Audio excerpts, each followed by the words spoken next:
Muito boa tarde, prezados amigos, prezadas amigas, estimados companheiros e companheiras de todo o Brasil que nos acompanham aqui. Nós estamos no estúdio do PT da Câmara, estamos ao vivo no YouTube, estamos ao vivo no Facebook, estamos ao vivo no Instagram, Sammy, nós estamos ao vivo por tudo. Estamos vivas.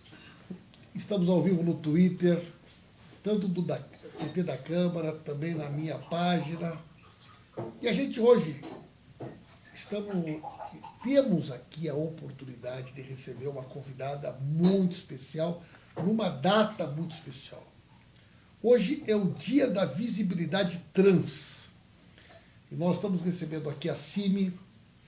Ela é presidenta da BGLT, presidentra. Isso. Presidentra, porque ela é a primeira travesti a presidir esta entidade, que é a maior entidade LGBT do Brasil, da América do Sul e do Caribe. É uma entidade importantíssima, que tem uma grande influência na sociedade.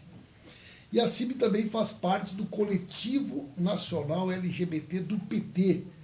Nossa amiga Jana, né, que coordena a nossa secretaria LGBT. Então, ninguém melhor do que a Simi para poder estar aqui hoje, para que a gente pudesse conversar. Simi, fala um pouco sobre essa data. Essa data hoje é uma data no mundo inteiro, é no Brasil.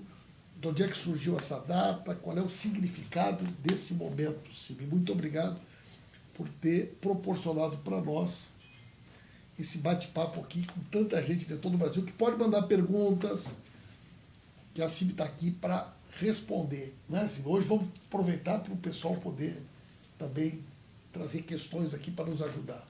Isso aí, boa tarde a todos, todas e todos que estão nos assistindo, que estão aqui acompanhando o PT na Câmara. Agradecer esse veículo, esse canal de comunicação, por pautar esses assuntos, né, por nos trazer aqui para falar sobre esses assuntos que, como bem o tema do dia hoje sugere, são invisíveis, e a gente quer visibilizar. Então, a visibilidade trans, ela surge para isso, para a gente falar sobre coisas que as pessoas querem esconder no canto, elas têm vergonha de tocar nesse assunto, elas querem colocar, né, na gaveta, e a gente quer visibilizar. E aí, quando surge essa data? Essa data surge em 2004, quando pela primeira vez um órgão de governo federal, né, isso foi na primeira gestão do governo Lula, traz para dentro do Ministério da Saúde uma série de lideranças do movimento para debater a questão da saúde na sua integralidade. E não só como uma questão, né, da epidemia da AIDS, e para pensar a saúde como um todo e os direitos dessa população. Então, pela primeira vez, o governo federal fez isso. Isso foi tão simbólico para a nossa população, Pimenta. Então, essa é uma data nacional. Nacional, é nacional. E o movimento naquele momento disse assim: a gente não pode deixar esquecer esse momento que nós estamos aqui. Se sentiram tão representadas, se sentiram tão acolhidas e afagadas naquele momento, que disseram: estão escutando a nossa luta, estão escutando as nossas demandas, resultado da força do movimento social, mas queriam marcar aquela data. E aí, desde 2004 para cá, todos os anos, os movimentos trans do Brasil inteiro, em diversos municípios, em todos os estados, todas as unidades da federação fazem atividades, sejam seminários, oficinas, encontros que visibilizem essa nossa luta. Me diga uma coisa, sabe? É a primeira vez que a BGLT tem uma presidenta, né? É a primeira vez que uma travesti assume a presidência da mais importante entidade LGBT do país. Isso tem um significado, né, enorme, do meu ponto de vista.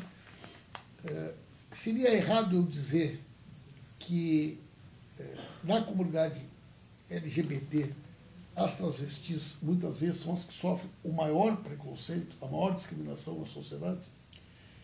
Eu acho que essa violência, está certo, essa violência ela é mais agressiva, né, no que concerne a população de travesti transexual, e mais excludente. E é uma honra para mim estar presidindo a BGLT nesse momento histórico, porque, como tu falaste, a BGT tem uma importância para a política pública brasileira LGBT, tem uma importância para o movimento. Hoje, a BGLT, em algum tempo da história, ela foi a centralidade da organização do movimento, hoje já não é mais. Que bom que não é mais, que bom que tem tantos movimentos sociais que estão pautando a questão LGBT em diversas vertentes, da questão de raça, da questão das mulheres. Mas essa associação nacional que reúne essa pauta e que reúne cerca de 300 afiliadas, que tem status ecossócio na ONU, que defendeu, né, recentemente o consultor da ONU para a pauta LGBT, que denunciou o golpe na ONU, que denunciou, que tem denunciado esse governo fascista, ser presidida não só por uma travesti, mas por uma mulher. Sempre ao longo dos quase 25 anos da BGLT, ela tem sido presidida antes dessa gestão só por homens gays, cisgêneros. Sim. E aí, em um determinado momento, a BGLT entende que a gente precisa fazer essa disputa contra-hegemônica e que tem que, né, ter o conjunto da sua militância, sejam homens ou sejam mulheres, liderados por uma mulher. E esta mulher ser uma mulher transgênera. Então, para além de uma simbologia, tem sido um exercício, Pimenta. Porque a gente tem debatido questões que são importantes, que outros movimentos que foram nascendo, inclusive, cobravam da BGLT isso, né, com total legitimidade, e a gente vem fazendo esse exercício. Uma coisa, e a nível internacional, a pauta, né, da questão das travestis, essa data, que é uma data específica, visibilidade trans, normalmente ela é tratada em entidades que tratam o tema LGBT de uma forma mais ampla. Vocês têm relação com o pessoal de movimentação em outros países? Como é que está esse debate fora do nosso cenário aqui local? Sim, o movimento internacional trans é muito forte, né? Tem o movimento LGBT, tem grupos específicos que debatem a questão das lésbicas, a questão de travestis transexuais, a questão de raça, enfim. E o movimento trans, dentro do movimento LGBT, é um movimento muito forte internacionalmente. Recentemente, ano passado, a OMS ela muda a categorização, né, que colocava a transgeneridade como uma doença mental e vai colocar ela num outro campo do Cadastro Internacional de Doenças. Então, isso para nós foi uma vitória, né? Em alguns países, nós já aprovamos a lei da identidade de gênero, como a Argentina, Uruguai. Quer dizer, o movimento trans é um movimento muito forte e que tem pautado o movimento LGBT. Explica um pouquinho melhor para o pessoal essa questão da Organização Mundial da Saúde. Ela entendia que a questão transgênero tinha um CID como se fosse uma questão de doença mental. Isso. Porque isso aí, há um tempo atrás, a questão LGBT, de uma forma geral, a OMS tratava como uma questão de doença. Isso, ao longo do tempo, essa conquista foi mudando essa caracterização. E agora a questão trans também conseguiu essa vitória. A Organização Mundial de Saúde ela tem um cadastro que se chama Cadastro Internacional de Doenças e lá categoriza diversos tipos CID, de patologias. CID, né? Isso, a gente usa a sigla. E aí tinha um CID, que era o CID-10, que falava sobre a questão de saúde mental, né, de problemas mentais, e lá estava a transgeneridade. Em 90, a Organização Mundial de Saúde tira completamente a homossexualidade. Até 90, a homossexualidade aparecia como doença. E foi retirada. Exatamente. E somente ano passado eles mudaram a posição da transgeneridade. Entendi.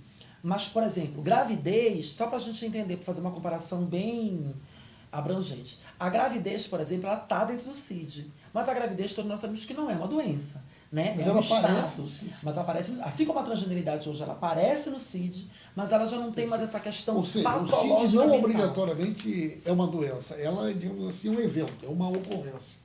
É um fato que a saúde precisa considerar que existe. Exatamente. Correto.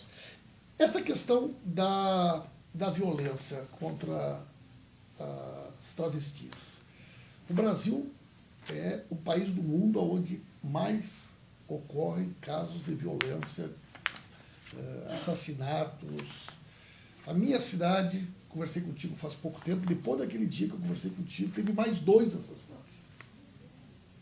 Santa Maria, nossa cidade, interior do Rio Grande do Sul, tivemos 5 assassinatos das nossas queridas companheiras trans na cidade no último período. Isso é uma... São Paulo, os números são assustadores. Primeiro, eu queria só entender, essa violência, ela é uma coisa mais nossa ou, de uma forma geral, esse debate é um debate internacional também? Porque eu tenho uma opinião, e depois eu quero ouvi-la, sobre a maneira como esse governo, o discurso do governo, incentiva essa violência de gênero, né, esse preconceito, essa discriminação. Mas como é que é a nível internacional esse tema da violência contra as pessoas trans? Pimenta, esse é um debate que ele não é exclusivo do Brasil. O Brasil tem registrado mais assassinatos. Mas assim, essa violência, ela acontece no mundo todo, infelizmente. E em alguns países, tem países que nem sequer querem registrar isso. Por quê? Porque uma pessoa como eu, se ela existir, ela é assassinada.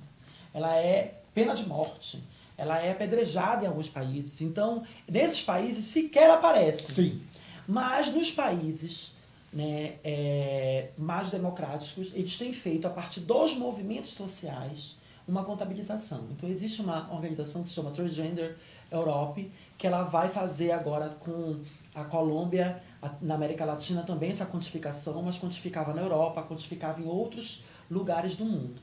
E nesse movimento que é feito, é bom de deixar nítido, porque são dados que a gente coleta enquanto movimento social, e quem faz esse registro aqui no Brasil é a Associação Nacional de Travestis e Transsexuais, a ANTRA, que é parceira, que é uma irmã da BGLT, e é feito pela militância. Então, como é que a gente faz isso? A militância se liga com você. É um levantamento que você faz a partir das notícias que de jornal. Ou seja, você que me ligou, por exemplo, sim, me contou. Ou seja, a subnotificação, inclusive, é imensa. Ela pode não refletir o tamanho da dimensão do que efetivamente está acontecendo. Chega um corpo de uma travesti no IML, por exemplo. A Bahia tem um protocolo no IML para identificar corpos transgêneros. Isso devia ser no Brasil todo. Eles têm muita coisa para avançar. Sim. Muita. E essa violência, é legal tu falar sobre isso, porque este ano o STF decidiu que transfobia e homofobia são crimes. Então deu um medinho nas pessoas, mas quando elas perceberam que o governo não pegou essa decisão e criou políticas públicas para quantificar na delegacia de impunidade. E aí, mas essa questão, veja bem, o feminicídio é uma legislação que cria, né, digamos assim, torna agravantes a violência do crime contra a mulher. Essa decisão do Supremo Tribunal Federal, ela considera que o crime da violência contra uma pessoa transexual, né, ele é um crime que foi agravado, é isso que o STF entendeu? Ele é um crime específico? A homofobia, a transfobia? Ele ficou... O que o STF diz? Ele diz assim, olha, homofobia e transfobia são crimes. Certo. Mas o Congresso Nacional não legisla. Exatamente, isso que eu ia te perguntar, como é que tipifica como... Aí ele diz, então, enquanto não tem legislação no Congresso, nós vamos utilizar exatamente o que diz a lei do racismo. Perfeito. Então, o que acontece, gente? Isso é muito importante. Como o Congresso Nacional, até mesmo por pressão da bancada evangélica, não avança, olha, tem legislação aí aguardando há anos a conclusão. O Supremo criou uma espécie de uma lei transitória. Né? Uhum. Enquanto o Congresso Nacional... Isso é crime, o país tem que legislar, mas enquanto não for legislado, nós vamos utilizar a tipificação da lei de racismo. O que a SAMB está dizendo? Mesmo que o Supremo tenha decidido isso, na prática, são poucos os governos que deram consequência para essa decisão, como o exemplo que tu deste da Bahia. Eu vi poucos casos, eu vi 2 casos na Bahia, um em Goiás e um em outro estado que eu não lembro, que a delegada, ao se deparar com essa situação, já tipificou como transfobia, como homofobia, ainda não teve caso registrado de transfobia, e colocou no registro, isso em pouquíssimos lugares. Então, observa, esses agressores que deram uma recuada em 2019, peraí, o STF está falando sobre isso. Elas olharam, olha, o governo não está nem aí. Agora, ainda tem um discurso agressivo. Olha bem, a impressão que eu tenho é que a sociedade, as famílias, de uma forma geral, ao longo dos últimos anos, até mesmo por uma questão civilizatória, por uma questão cultural, passou a ter muito mais respeito pela questão homossexual, né? Pela questão da orientação sexual das pessoas, da liberdade. Hoje vocês percebem também nas famílias um acolhimento maior das pessoas trans, porque muitas pessoas ao longo das últimas décadas, né, tiveram imensa dificuldade do reconhecimento, do acolhimento da sua própria família. Mudou um pouco isso para melhor? Olha, Pimenta, eu tenho uma análise que assim, eu trabalho na Bahia, num equipamento chamado Centro de Promoção e Defesa dos Direitos LGBT, que é do governo da Bahia. E lá a gente tem uma equipe multidisciplinar que recebe várias denúncias, violações e vários debates, oficinas. Tu sabes que uma das maiores demandas das pessoas trans é chegar lá e dizer: eu preciso de um abrigo porque eu fui expulsa de casa. E quando a gente fala disso, a gente está pensando só nessa pessoa travesti transexual, só nessa pessoa lésbica, gay, bissexual, enfim. Mas a gente também tem que pensar que a gente precisa de política pública para acolher este pai e essa mãe, porque essa pessoa está sofrendo. Uma pessoa que espanca um filho, uma pessoa que expulsa um filho de casa, ela está em sofrimento. Não é... E ela está em sofrimento porque algum discurso lá atrás disse que ela tem que fazer isso porque é certo. Então, talvez ela muitas vezes ela se sinta pressionada pelo meio onde ela vive, exatamente, pela família mais ampla, pelos colegas de trabalho. Ele, o pai ou uma mãe, não sabe mais como explicar no ambiente onde ela vive que tem um filho, que tem uma filha trans. Isso. E às vezes essa dificuldade afasta. Na escola. E essas pessoas vão fazer o quê? Sair do ambiente escolar, inclusive, quando elas perdem esse vínculo familiar. Então, a gente luta pelo direito de ser família também, né? Então, a gente precisa fazer um debate mais amplo, que leve em consideração esse pai, essa mãe, esse senhor, a vizinho, o vizinho, entendeu? Não dá mais para ficar só conosco esse debate. Por isso que é importante estar aqui falando sobre então, isso. Veja bem, e a visibilidade. você tem a família, você tem o ambiente escolar, você tem o acesso ao mercado de trabalho. As barreiras são... E como é que é? Tu falaste que a Argentina, que o Uruguai, a questão da uma legislação específica sobre a identidade de gênero. Como é que é a diferença entre o reconhecimento da identidade de gênero e a questão da legislação sobre o nome social? O que é o nome social, pessoal? É o direito de uma pessoa trans poder assumir um outro nome, né? Na sua documentação. Então, vamos pegar um caso. Está lá na escola, uma criança, um adolescente trans, né? Aí tem um nome de batismo, lá, o nome da certidão de nascimento, que ela não é reconhecida como aquela. Imagina o constrangimento, né? Então, o nome social é uma coisa básica. Como é que funciona essa legislação em termos de identidade de gênero, nome social, possibilidade de transmutação, que chama do nome? Retificação do nome. Tenta explicar um pouquinho para o pessoal que categorias são essas e, na vida real, como é que isso funciona. Pronto, tu explicaste muito bem. Por isso que a gente chama nome social. É como socialmente eu quero ser tratada e que fale o meu nome. Muitas vezes as pessoas não conseguem... O processo de mudança, por muito tempo, ele foi judicial. Você entrava com um processo judicial para mudar o nome. Nome social. O nome civil. Nome civil, certo. E aí, a gente usava com mais força o nome social. O STF, em 2018, vai dizer que uma pessoa trans pode ir direto no cartório e mudar, sem necessidade de um juiz ou sem necessidade de um médico.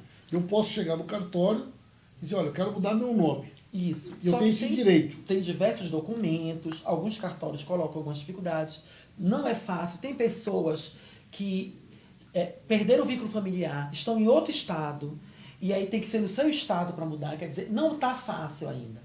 Então, o nome social ainda é necessário. O que é o nome social? Como tu falaste, eu nasci, fui registrada com um nome masculino, fiz minha transição de gênero, eu me identifico como mulher, eu quero ser chamada com um nome feminino. E o nome social, eu tive a honra de ser uma das pessoas que ajudou a escrever esse decreto que Dilma assinou. Eu estava lá. Exatamente. Eu estava lembra disso, né? De histórico. Isso possibilitou que nas esferas do governo, enquanto a pessoa não consegue fazer a troca de nome no cartório, né, ela possa ser chamada e entre no cadastro, no seu crachá, no seu cadastro de serviço público. Eu me lembro no nosso governo, por exemplo, que a inscrição do Enem, né, foi aberta a possibilidade de que a pessoa pudesse Colocar o nome social. o nome social. Mas ela coloca o nome civil e o nome social? Em alguns lugares sim, em outros lugares aparece somente o nome social. Somente o nome social. No cartão SUS tem que aparecer somente o nome social. Na prova do Enem aparece, na chamada de escola aparece Só o nome somente o nome social. Lá no diploma vai aparecer o nome civil da pessoa, se ela não mudou. Mas em todo... No ambiente do convívio do dia a dia. Isso. Só o nome social. Isso ajuda, por exemplo, que uma pessoa chegue numa unidade básica de saúde e a pessoa do atendimento possa chamar pelo nome social, né? E essa pessoa não se constrange, não Mas fica esse reconhecimento social, né, da travesti.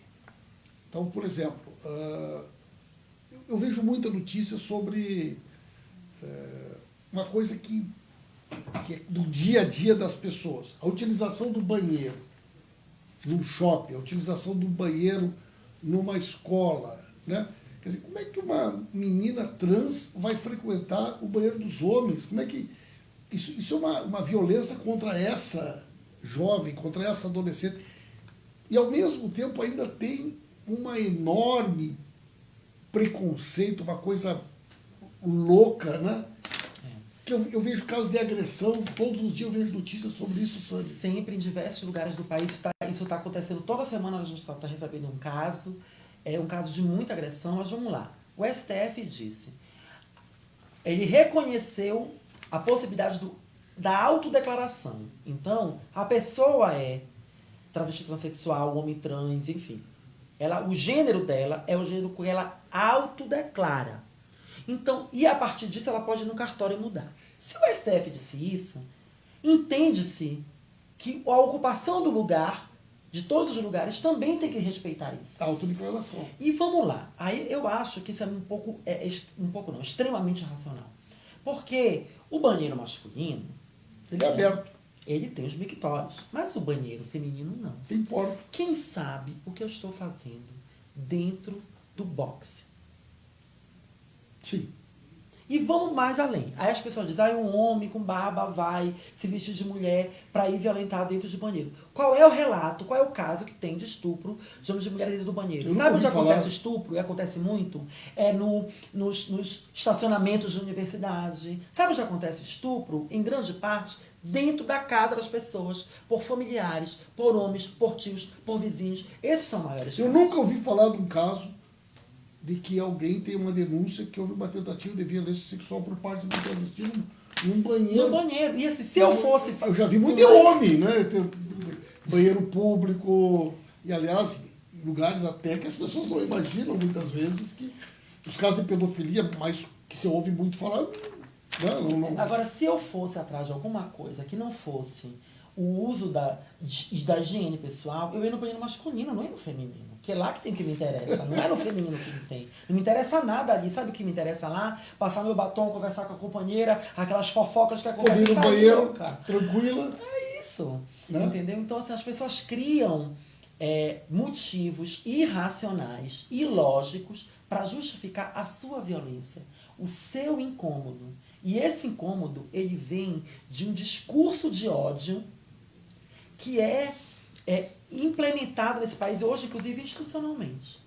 Né? Então as pessoas elas podem falar barbaridades e elas podem ameaçar. As pessoas alimentam, né, esse preconceito, esse discurso de ódio. E quando às vezes tu vê as pessoas falarem coisas que tu não acredita que elas possam acreditar naquelas loucuras que elas dizem. Mas quando o próprio governo reproduz isso, fica difícil, né? É isso que a gente tem uma ministra que vai dizer que homem é homem, mulher é mulher, que rosa é de mulher, azul é de homem. Né? Essas pessoas elas estão simbolicamente dizendo para as pessoas que é possível não reconhecer essas pessoas como elas são, que é possível agredir essas pessoas.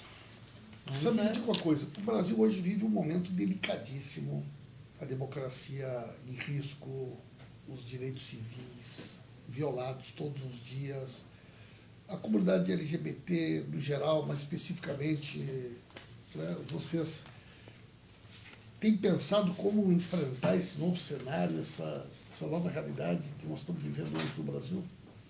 Sim, a gente tem discutido cada vez mais que a pauta da democracia é central para a gente, primeiro. Sem a garantia do Estado Democrático de Direito, e é isso que está sendo desmontado nesse país, sem a garantia disso, os nossos corpos e as nossas entidades correm ainda mais risco. Eu não sei se o Brasil já foi um país excelente em democracia, mas nos últimos anos ele estava construindo os alicerces de um país que podia se orgulhar, né, de construir elementos de um país democrático. Né? Hoje a gente perde isso. Por quê? Porque se a gente tiver um país em que a gente pode ser livre, em que a gente pode ser democrático, a gente vai se basilar pelo respeito. Pelo respeito à pessoa humana, à dignidade humana. E a gente não precisa concordar, eu digo isso, Pimenta, não precisa concordar. Ninguém precisa aplaudir eu ser uma pessoa transgênera. Não precisa achar bonito, só precisa respeitar. Porque eu não vou na casa de ninguém dizer o que é certo e o que é errado. Né? Eu não vou dizer como as pessoas têm que viver, elas têm que deixar de viver. Né? Então eu não quero que façam isso comigo. Então, agora tu perguntaste como é que a gente vai resistir a isso. Primeiro, trazendo para nós a pauta da democracia. O movimento LGBT hoje tem que dizer, nós queremos, né, de volta a nossa democracia. Nós queremos de volta, né, um governo que respeita tudo isso e que por outro lado, nós temos que nos manter juntas. Nós temos que ficar juntas para ficar vivas. Né? Estão nos matando em vida, porque quando nos tiram escola, quando nos tiram saúde, quando nos tiram direitos, a gente morre em vida. Que é esse sistema necropolítico que está institucionalizado pelo governo federal. O que a gente precisa é estar junta para resistir, passar por essa tempestade, porque a gente não vai avançar muito na conquista do direito. Nós temos que garantir o que nós temos, né? E nós temos que lutar, resistir, né? Para estar junta para resistir. Para poder avançar no outro momento. E entender que demandas como democracia, como meio ambiente, como reforma agrária, como direito à cidade, também são pautas do movimento. Agora, Sami, eles imaginam muitas vezes que com esse discurso deles, eles vão fazer a gente recuar, a gente baixar a cabeça, a gente se esconder, né? E, gente, um momento como esse, ele exige exatamente o contrário. Unidade, né? Ousadia, capacidade de luta. Uhum. Né? E eu fico realmente muito entusiasmado de ver a gente poder estar conversando hoje com tanta gente que está nos acompanhando. Né? A ocupação dos espaços na política pelas pessoas trans, como é que está isso? No Brasil deu uma avançada agora? Teve algumas conquistas. Foi engraçado essa eleição passada, né? Porque o ódio cresceu, mas nós, que não éramos ninguém, elegemos 3 deputadas trans no país. Então, de 0 para 3... Já foi um grande avanço. Imagina isso. E eu tenho certeza, Pimenta, o que tu falaste é excelente. O que a gente faz? Eles pensam que a gente vai recuar. Ano passado, as paradas do orgulho LGBT, olha como eu fico arrepiada, elas bateram recordes históricos. Há mais de 10 anos não dava tanta gente na parada de São Paulo, na parada de Belo Horizonte, na parada de Belém do Pará, na parada de Salvador, na Bahia, em todas as paradas do orgulho. Eles atiçaram o formigueiro e a população LGBT foi para a rua. E ela foi para a rua para dizer, pela democracia, Lula livre, com diversas pautas, entendendo que as nossas pautas são importantes, são a nossa bandeira de luta, mas que para elas existirem nós temos que conquistar mais. Isso é importantíssimo, né? E isso vai se refletir nas urnas, eu tenho certeza. As pessoas têm que entender, gente. Eu sou uma pessoa racista, mas eu não tenho preconceito contra o pessoal LGBT. Eu não gosto de índio, mas... Gente, isso não existe, né? Quer dizer, ou a gente consegue ter uma cultura, uma sociedade que respeite a diversidade, que respeite a cada um de nós, independente da nossa raça, da nossa religião, da nossa orientação sexual, ou nós vamos viver numa sociedade tutelada, carregada pelo ódio, pela violência. Então, a gente tem que se unir. Essa é a palavra de ordem, né, gente? E eu aviso para eles, cuidado, vocês que não querem ver a gente aí, eu quero dizer para vocês, 2020, o que vai ter de candidatura colorida para vereança não está no gibi. Então vocês vão ouvir a gente, vocês não vão parar de nos ouvir, vocês não vão parar de fazer a gente querer mais e lutar por isso. Muito bom. Olha, Sandro, foi um prazer, nós vamos sambiar. Sim, mas não se preocupa que eu já estou acostumada aí no cristal de mim. Eu fico com uma dúvida. Tu falou do Uruguai e da Argentina, Simi, que tinha a questão da legislação sobre identidade de gênero. Como é que é essa legislação deles? A legislação de identidade de gênero, e tem uma legislação tramitando similar aqui nessa casa, que é da Érica Cocai e do Jean, ela vai dizer que a pessoa tem direito à sua autodeclaração de gênero. Né? É ela que diz quem ela é. E aí isso tem o quê? No Uruguai já tem. No Uruguai já tem, na Argentina já tem, em outros países temos. Eu só citei a América Latina para a gente ver aqui os nossos vizinhos, né? Certo. E aí ela vai dizer que por conta disso eu tenho direito a um processo de saúde, né, no sistema de saúde que dê conta dessa transição corporal. A gente tem o direito da mudança de nome, e que direitos vêm advindos dessa declaração. E aí a gente fala que o Uruguai e a Argentina têm a legislação, a gente mostra que o nosso legislativo está atrasado, mas o nosso executivo, ele avançou. Ele estagnou agora, mas ele avançou. Porque as pessoas falam muito, mas foi exatamente no governo de Lula e Dilma, que surgiu no governo Lula, o processo transexualizador como um direito no SUS, como um serviço do SUS, e no governo Dilma isso foi ampliado. E era para ampliar mais. Né? Era para ampliar ainda mais, e agora a gente vê uma estagnação no financiamento e na liberação dos ambulatórios trans nos estados. São lugares onde as pessoas podem ir para fazer, dentro do SUS, essa sua transição de gênero, com acompanhamento médico, com acompanhamento psicológico. E imagino quão revolucionária é essa política pública. E que diversos países não têm. Nos Estados Unidos você faz isso pagando e pagando muito. Diversas pessoas trans saíam daqui para ir para a Tailândia para fazer cirurgia. E você ter hoje no Brasil a possibilidade de fazer um acompanhamento hormonal, acompanhamento psicológico, diversas cirurgias de mastectomia, diversas cirurgias que tem... Né, isso foi algo que a gente tem que se orgulhar muito de ter feito, sabe, Pimenta? Eu acho que a gente precisa ampliar, mas com o cenário que está aí, e esse governo já demonstrou que ele não está afim de fazer essa ampliação. Pessoal, eu agradeço muito a Simi. Hoje é o dia da visibilidade trans, e ninguém melhor do que uma das mais importantes lideranças da nossa Associação Brasileira, ABGLT, Associação Brasileira de Gays, Lésbicas e Travestis, e ela também integra o nosso coletivo nacional LGBT do PT. Sim, a palavra está à tua disposição para poder te despedir aí do nosso público. É isso, gente. Obrigada por estar aqui com a gente. Obrigada mais uma vez a esse canal de ceder essa oportunidade para a gente falar sobre essa pauta nesse dia tão importante. E dizer que a gente está aqui enquanto movimento que prima pelo diálogo. Quando a gente faz parada, quando a gente faz atividade, o que a gente quer é dialogar. É dialogar para construir uma outra sociedade possível. Uma sociedade que eles dizem que a pauta do amor, ou a pauta da vida e da família são a pauta deles. Não, essas são pautas nossas. Essas também são pautas nossas. Mas nós queremos que isso dialogue de uma maneira que um não precise matar o outro, que um não precise agredir o outro, e que a gente possa conviver de uma forma respeitosa, com qualidade de vida para todas, todos e todos. Muito obrigada. Eu que agradeço. Foi maravilhoso. Pessoal, compartilhem, vamos divulgar. Muita gente precisa ouvir esse nosso bate-papo.